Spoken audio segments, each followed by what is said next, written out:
We've known for nearly a half-century, according to 200 of the country's leading experts in cardiovascular diseases in a report representing 29 national medical organizations, including the American Heart Association, the American College of Cardiology, that coconut oil is one of the most potent agents for elevating the level of cholesterol in the blood.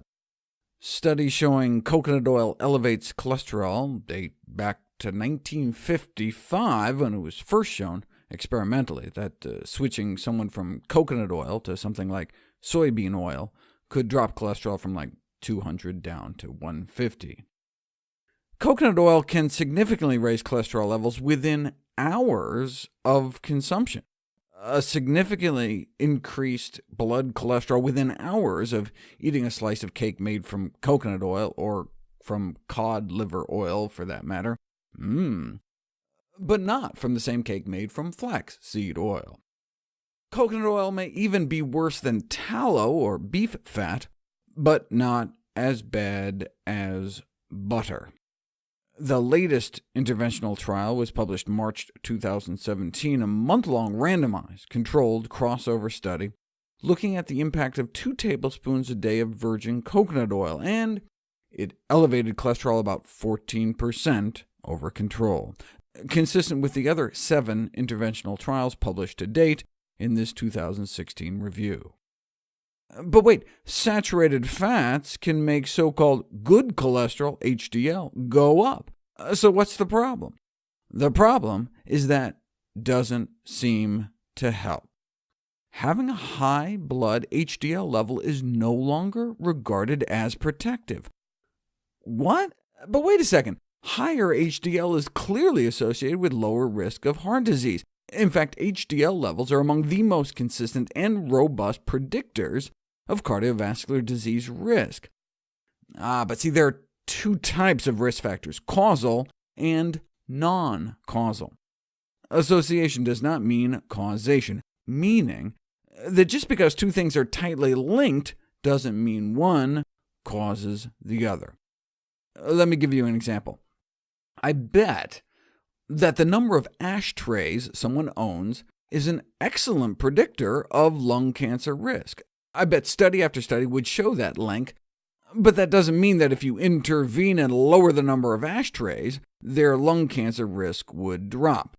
Because it's not the ashtrays that were causing the cancer, it was the smoking. The ashtrays were just a marker of smoking, an indicator of smoking, as opposed to playing a causal role in the disease.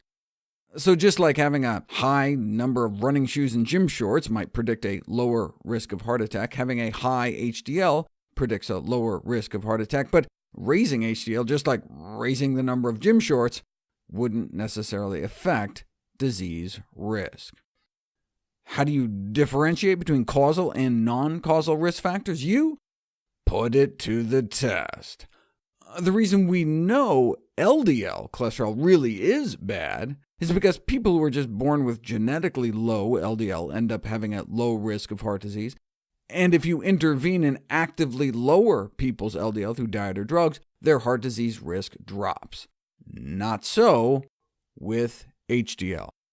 People who live their whole lives with high HDL levels don't appear to have a lower risk of heart attack. And if you give people a drug that increases their HDL, it doesn't work. That's why we used to give people high-dose niacin to raise their HDL, but it's time to face the facts. The lack of benefit to raising HDL seriously undermines the concept of HDL being a causal risk factor. In simple terms, high HDL may not protect the heart. We should concentrate on lowering LDL.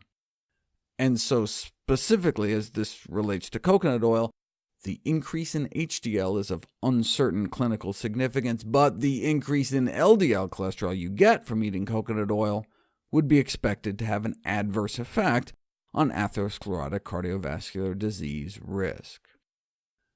But what about the MCTs? Proponents of coconut oil, who lament that this whole coconut oil causes heart disease thing has created this bad image for their national exports, assert that the medium-chain triglycerides, the shorter saturated fats found in coconut oil, aren't as bad as the longer-chain saturated fats in meat and dairy. And what about that study that purported to show low rates of heart disease among Pacific Islanders who ate tons of coconuts? I'll cover both these topics next.